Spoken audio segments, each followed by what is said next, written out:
J'attends d'eux qu'ils clarifient et formalisent leurs demandes à l'égard de la France et de la communauté internationale. Souhaitent-ils notre présence? Ont-ils besoin de nous? Je veux des réponses claires et assumées sur ces questions.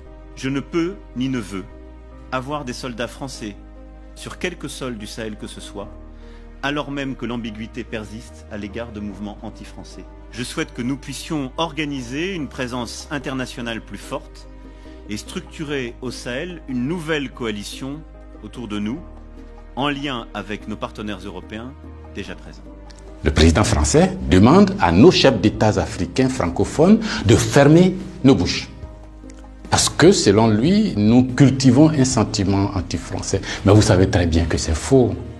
Monsieur le président Macron, il n'y a pas de sentiment anti-français ici. Ce que vous appelez sentiment anti-français, d'ailleurs, comment vous allez présenter ça?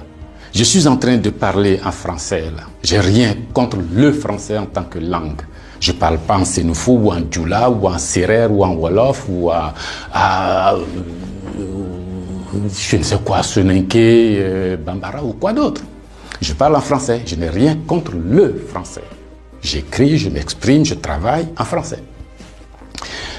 Je n'ai rien contre les Français. Nous n'avons ici en Afrique francophone rien contre les Français. Ils sont nombreux, ils ont des entreprises, ils créent des emplois pour nous, ils payent des impôts. Nous sommes nombreux à travailler avec eux, à travailler pour eux. Ils travaillent souvent pour nous. Nous sommes des amis, nous nous marions, nous vivons ensemble ici comme en France sans aucune animosité. Donc, c'est pas un sentiment contre les Français ou contre le Français.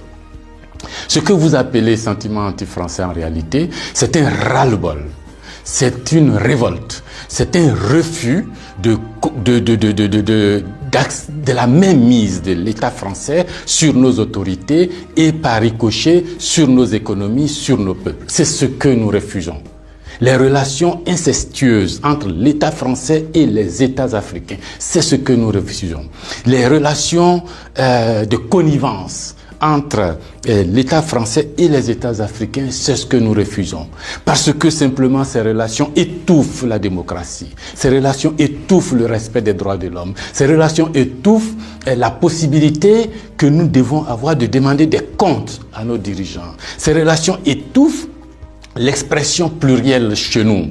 Il n'y a que ce que le président dit parce qu'il est d'accord avec Paris, donc c'est ce que lui dit qui est bon. Monsieur le président, c'est ce qui nous révolte. On a le sentiment que vous êtes complice de nos chefs d'État pour nous brimer. On a le sentiment que les droits de l'homme que vous faites respecter en France, les libertés individuelles que vous faites respecter en France, la déclaration universelle des droits en France, déclaré là-bas par vos ancêtres, Monsieur le Président, on a l'impression que vous considérez que nous, en Afrique, on n'a pas droit à cela. Nous, en Afrique, on n'est pas digne de cela. Nous, en Afrique, on n'est pas suffisamment humain pour avoir les droits humains. C'est ce qui révolte cette jeunesse-là. La conséquence, vous voyez chaque jour de nombreux jeunes essayant d'aller là où les droits sont respectés, là où les libertés sont respectées, là où on a le sentiment qu'ils sont des hommes. C'est ce qu'il faut changer, Monsieur le Président. C'est ce qu'il faut changer. Vous pouvez parler 1000 fois à nos chefs d'État, vous pouvez leur donner des instructions 1000 fois, mais ça ne changera rien dans la tête des populations africaines ici, dans l'esprit des populations africaines ici. L'idée est que nous voulons redevenir des hommes libres. Nos ancêtres ont été vendus comme des marchandises par vos ancêtres. Comme des marchandises. Pendant de 1500 à 1890, par là, comme des marchandises. Nous fermons les yeux là-dessus. Nos parents ont été gouvernés par la décision que vos parents ont prise à Berlin de venir s'accaparer nos territoires, nous-mêmes, nos fleuves, nos rivières, nos matières premières, de prendre possession de nous. Ça a duré près d'un siècle. Fermons les yeux là-dessus. Vos prédécesseurs ont considéré que nos chefs d'État devraient être juste des délégués pour eux, pour nous maintenir ici.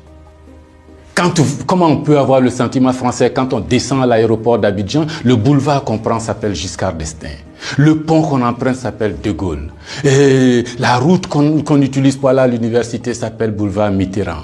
Et puis partout, on a Trèche-la-Plaine, Port-Bouët, Binger. Non! Ce que la nouvelle génération veut, ce que nous voulons, c'est l'autodétermination. Que nos chefs d'État nous rendent compte ici, qu'ils ne soient pas obligés d'aller vous rendre compte pour se donner une certaine légitimité, comme Macron est d'accord avec moi, comme Chirac est d'accord avec moi, comme le chef d'État français est d'accord avec moi. Donc ici, vous allez faire ce que je dis parce que sinon vous allez avoir des problèmes. Monsieur le Président, tant que ça durera comme ça, les gens ici auront le sentiment que l'État français est complice de leur brimade, de leur pauvreté, de leur chômage. C'est ce que nous voulons changer. C'est ce que nous voulons changer. Renvoyer Kako Noboko, renvoyer Kemi Seba, renvoyer Nathalie Yamb, contester les propos de Salif Keïta ou je ne sais qui d'autre, ça ne changera rien. C'est dans la tête de chacun. Chacun de nous, les gens, ces idées-là ont imbibé notre esprit maintenant. Le désir de liberté, vous devez connaître ça. Vos ancêtres se sont battus pour avoir cette liberté. On fait plusieurs guerres pour jouir de cette liberté. Ce que nous voulons, c'est ça. Liberté de commerce, liberté de nous organiser, nous autodéterminer, faire ce qui est bon pour nous sans nuire à vos intérêts. Mais ça ne vous dit pas de venir nous imposer vos intérêts. Si vous pensez, chers auditeurs, que ce message vaut la peine d'être diffusé et que nous soyons nombreux à nous l'approprier, sans animosité, sans bestialité, mais avec fermeté et conviction, il faut liker, il faut partager. Parce que c'est l'Afrique de demain qui se joue là.